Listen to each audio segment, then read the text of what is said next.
আপনি যে নাই বাংলার মানুষ কাঁদতেছে, ওইদিকে বর্ডারের পাশে শেখ হাসিনা বলতেছে তোমরা চিন্তা করো না, আমি একদম বর্ডারের কাছাকাছি আছি, যেই কোনো সময় চট করে ঢুকে পড়বো। শেখ হাসিনা এত সহজ, বাংলার 18 কোটি মানুষ ঐক্যবদ্ধ হয়েছে, আমরা আহ্বান জানাই আসেন না, আপনি আসবেন, আমরা চট করে আপনারা ধরবো। যেই ফাঁসিতে নিজামী সাহেবকে যেই রশিতে ফাঁসি দিয়েছেন বিচারের মাধ্যমে শেখ হাসিনা আওয়ামী লীগের যারা অত্যাচার করেছেন তাদের উপর সেই ফাঁসিতে লটকানো হবে, বিচার হবে।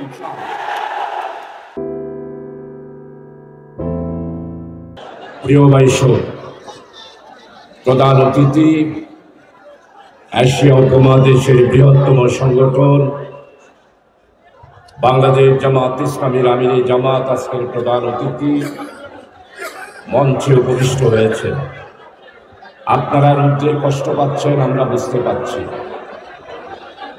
প্রিয় ভাই সব, আমি আজকে শ্রদ্ধার সহিত স্মরণ করছি এই কক্সবাজারের ইসলামী আন্দোলনের গোড়াপত্তনে যারা ইতিহাস সৃষ্টি করেছেন। আপনারা সবাই একটু বসেন, সবাই অনুরোধ করতেছে, আপনারা তো সবাই কর্মী ভাই, সবাই একটু বসেন। মাওলানা আবু সাহেব সাহেবকে স্মরণ করছি, কক্সবাজারের সর্বস্তরের মানুষের, নির্যাতিত মানুষের মুখপত্র যিনি ছিলেন জননেতা মরহুম মাওলানা মুক্তার আহমদ সাহেবকে স্মরণ করছি। আমার শ্রদ্ধাভাজন বিশিষ্ট আইনজীবী, কক্সবাজারের ইসলামী আন্দোলনের এককালীন তখুর নেতা জনাব অ্যাডভোকেট সালামতুল্লাহ সহ জামাতের নেতৃবৃন্দ যারা দুনিয়া থেকে চলে গিয়েছেন, আল্লাহর দরবারে দোয়া করছে, হে আল্লাহ আমাদের নেতৃবৃন্দকে আপনি আলেমে বারজাকে জান্নাতের তামাম নিয়ামত দিয়ে ভরপুর করে দিন। প্রিয় ভাই সব, আমরা যারা আজকে কর্মী বাইরে এসেছি, আমরা দুনিয়াবি কোন উদ্দেশ্যে জামাত ইসলামীর পতাকা তোলে সমবেত হইনি। আমরা যারা কর্মী বাহিনী, আমাদের ঈমান এবং আকীদা, আমরা জামাত ইসলামী করি আল্লাহ বারি তাআলার রেজামন্দি এবং সন্তুষ্টি হাসিল করার জন্য। আমরা জামাত ইসলামী করি ইবাদত হিসাবে। জামাত ইসলামীর আমরা কর্মকাণ্ড, আমাদের কাজ আমরা পরিচালিত করি। প্রিয় কর্মী ভাইরা, অন্যান্য রাজনৈতিক দলে আপনি স্লোগান দেবেন, কর্মী হয়ে যাবেন, কিন্তু জামাত ইসলামীতে শুধু স্লোগান দিলে, মিছিল করলে কর্মী হওয়া যায় না। আমাদেরকে 5টি কাজ করতে হয়। জামাত ইসলামী যারা কর্মী তারা ইসলামের দাওয়াত দেবেন, আমাদের ইউনিট বৈঠকগুলোতে আসবেন, ব্যক্তিগত রিপোর্ট রাখবেন এবং দেখাবেন, আমাদের জামাতের বাইতুল মালে ইয়ানত দেবেন। আর জামাত কর্মী, সমাজকর্মী হিসাবে আমরা সমাজের সোশ্যাল ওয়েলফেয়ারের আমরা কাজ করি। এই 5টা কাজ করলেই জামাত ইসলামের কর্মী। প্রিয় ভাই সব, জামাত ইসলামী একটি সহি সালে একটি ইসলামী আন্দোলন, সত্যনিষ্ঠ একটি দল। এশিয়া উপমহাদেশে 83 বছর ধরে আমরা জামাত ইসলামীরা কাজ করে যাচ্ছি। প্রিয় ভাই সব, জামাত প্রতিষ্ঠার সময় যেই ঘোষণা দিয়ে জামাত প্রতিষ্ঠিত হয়েছিল, আজকে 83 বছর পর্যন্ত একই বক্তব্য আমরা দিয়ে যাচ্ছি।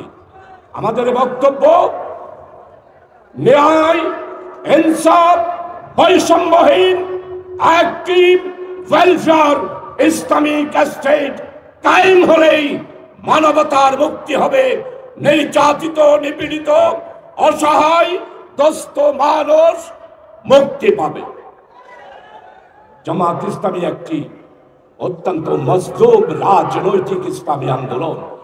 জামাত ইসলামের উপরে যত অত্যাচার নির্যাতন হয়েছে বাংলার ইতিহাসে আর কোন রাজনৈতিক পার্টির উপরে এত অত্যাচার হয় নাই। শেখ মুজিব ৭২ সাল থেকে ৭৫ সাল বাংলাদেশে ইসলামের নামে কোনো কাজ করতে দেন নাই। পার্লামেন্টে বক্তব্য রেখেছিলেন ১৯৭৪ সালে। আমি জামাতকে দাবিয়ে দিয়েছি। আজকে জিজ্ঞাসা করতে চাই, আপনি কি জামাতকে দাবিয়ে দিতে পেরেছেন? পারেন না, নিষিদ্ধ ঘোষণা করেছেন। সময় আমার কম, ইনশাআল্লাহ আসবো, দামে গঞ্জে বক্তব্য রাখবো। আমাদের কক্সবাজারে ৪টা আসনের ৪টা কান্নারি জামাত ঘোষণা করেছেন, তাদের জন্য বক্তব্য রাখবো। প্রিয় ভাই সব, আপনাদের খেদমতে আরজ করতে চাই, ২০২৪ সালের ৩১ জুলাই জামাত ইসলামীকে নিষিদ্ধ ঘোষণা করার জন্য 10টি রাজনৈতিক দল প্রস্তাব দিল। শেখ হাসিনা এমনি তো ফুলঞ্জা ভাটি, তার চোখে কোনোদিন পানি ছিল না। ফেরাউনের যেমন পানি নাই, তার চোখেও তেমনি কোনোদিন পানি ছিল না। উনি তারপরের দিন স্বরাষ্ট্রমন্ত্রীর মাধ্যমে জামাতকে নিষিদ্ধ করল। ৩১ অগাস্ট যাই সময়ে ৪:৫টা জামাতকে নিষিদ্ধ করল, ঠিক ৫ই অগাস্ট ৪:৫টায় শেখ হাসিনাকে দেশ থেকে পালাতে সে বাধ্য হল। এটাই হচ্ছে জামাত ইসলামীর কারামত। যারা বলেন জামাত ইসলামীতে কারামত নাই, এটাই সবচেয়ে বড় কারামত। প্রিয় ভাই সব, বক্তব্য দীর্ঘ রাখবো না। বৈষম্য বিরোধী ছাত্র আন্দোলন, আমার প্রিয় ভাইয়েরা যারা নিহত হয়েছে, শাহাদাত বরণ করছে, তাদেরকে স্মরণ করছি। বৈষম্য বিরোধীর চেতনা হলো আগে ফ্যাসিস্টদের বিচার হতে হবে, বিচার কার্য সম্পন্নত হবে, তারপরেই বাংলাদেশে অন্যান্য কার্যক্রম পরিচালিত হবে। আপনারা যারা স্বপ্ন দেখছেন, অনেকেই বলেন আওয়ামী লীগ আবার কেন আইবে ফোন নাই। প্রিয় ভাই সব, এটার কারণও আছে। ফেসবুকে দেখলাম একজন বলতেছে, আফা আপনি যে নাই, বাংলাদেশ আন্ধার হয়ে গেছে, আপনি যে নাই, বাংলার মানুষ কাঁদতেছে। ওইদিকে বর্ডারের পাশে শেখ হাসিনা বলতেছে, তোমরা চিন্তা করো না, আমি একদম বর্ডারের কাছাকাছি আছি, যেই কোনো সময় চট করে ঢুকে পড়বো। শেখ হাসিনা এত সহজ, বাংলার ১৮ কোটি মানুষ ঐক্যবদ্ধ হয়েছে, আমরা আহ্বান জানাই, আসেন না, আপনি আসবেন, আমরা চট করে আপনারা ধরবো। যেই ফাঁসিতে নিজামী সাহেবকে যেই রশিতে ফাঁসি দিয়েছেন, বিচারের মাধ্যমে শেখ হাসিনা আওয়ামী লীগের যারা অত্যাচার করেছেন তাদের উপর সেই ফাঁসিতে লটকানো হবে, বিচার হবে। আপনাদের সবাইকে আন্তরিক ধন্যবাদ। আমির জামাত, আপনি চট্টগ্রামেও কর্মী সম্মেলন করতে হবে, দাওয়াত দিচ্ছি।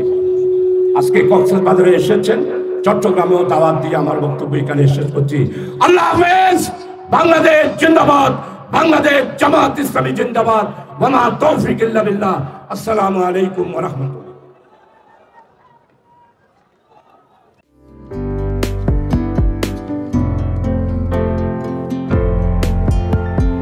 পহেলা জানুয়ারি ২০২৫ ইউটিউব জার্নালিজমের অগ্রদূত changetv.press ৬ বছর পেরিয়ে পা রাখল গর্বিত সাথে। আমি অত্যন্ত আনন্দিত হলাম যে চেঞ্জ টিভি আগামী কয়েকদিনের মধ্যেই ৬ বছর পূর্ণ করবে। হাঁটি হাঁটি পা পা করে চলা শুরু করে এখন সে বেশ দৌড়াদৌড়ি করছে বলা যেতে পারে। ও নামটাও অত্যন্ত বলবো যে সিগনিফিক্যান্ট, যে চেঞ্জ, এই গণঅভ্যুত্থান কিন্তু চেঞ্জ চেয়েছে। সেই হিসেবে তোমার টেলিভিশনের, তোমার এই চ্যানেলের নামের একটা যথেষ্ট মিল পাওয়া যায়। আমার প্রত্যাশা যে এই গণঅভ্যুত্থানের যে প্রত্যাশা, যে আশা আকাঙ্ক্ষা, চেঞ্জ টিভি সেটিকে এগিয়ে নিয়ে যাবে। তোমাকে শুভেচ্ছা। চেঞ্জ টিভি যারা সম্পৃক্ত আছেন, যারা কর্মী আছেন, সামনে পেছনে সকলকে আমার শুভেচ্ছা। changetv.press এক ফোঁটা হলুদও নেই। Online TV channel change TV 6 বছর ধরে ওনারা কাজ করে যাচ্ছেন। ইতিমধ্যে জনগণের হৃদয়ে স্থান করে নিয়েছেন। প্রায় 22 লাখ সাবস্ক্রাইবার আছে। আর যে কোনো অনুষ্ঠান 10 লাখের মতো মানুষ এটা প্রতিদিন মানুষ দেখে থাকে। আমিও এই চ্যানেল নিয়মিত দেখি। তো চেঞ্জ টিভির পক্ষে আমির মোমিনুল মানিক সাহেবের উপস্থাপনা, প্রশ্নের ধরন, এগুলো জনগণ দেখতে চায়, শুনতে চায়। আমি চেঞ্জ টিভির উত্তরোত্তর সমৃদ্ধি কামনা করছি।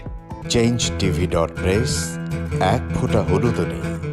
চেঞ্জ টিভি, তো আমি তাদেরকে আমার অসংখ্য শুভেচ্ছা জানাচ্ছি, কারণ তারা যে ভূমিকা রেখেছে এই সময়, একটা কঠিন সময় ছিল, সেটাতে যেমন ভূমিকা রেখেছে, এমনকি 5ই আগস্টের পরে নতুন বাংলাদেশেও তারা তাদের সেই তীক্ষ্ণ একটা সমালোচনামূলক এবং যেটাকে আমি গঠনমূলক বলবো সেরকম একটা ভূমিকা রাখছেন। তো সেক্ষেত্রে আমরা মনে করি যে এই ভূমিকা আমাদের দরকার, আমরা চাই এটা থাকুক এবং আরও যেন সমৃদ্ধ হয়। নতুন বাংলাদেশ নির্মাণে আমরা চাই যে চেঞ্জ টিভি যে সমালোচনাগুলো করছে বা যেগুলো আমরা তুলে ধরছেন, সেটা এমন করে করবেন যেন আমরা সেখান থেকে শিখতে পারি এবং সবাই মিলে যেন আমরা নতুন বাংলাদেশকে সত্যিকার অর্থে বৈষম্য বিহীন একটা সমাজ গড়ে তুলতে পারি, সেটা আপনারা সহজ চেষ্টা করুন। changetv.press এক ফোঁটা হলুদও নেই।